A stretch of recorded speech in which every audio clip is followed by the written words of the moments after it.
Hello साथीहरू, गरम भएर होइन बरन्डामा चटपटे झन् गरममा गरम झन् चटपटे खाइदिएको कि पुरा पिरो भयो, पसिना पसिना झन् हो। अन्त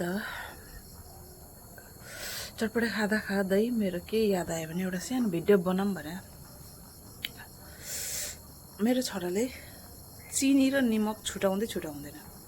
चिनी र निमक भन्छ, निमकलाई चिनी भन्छ हो। हेर्नु त चिनी र निमक एउटै हुन्छ होइन।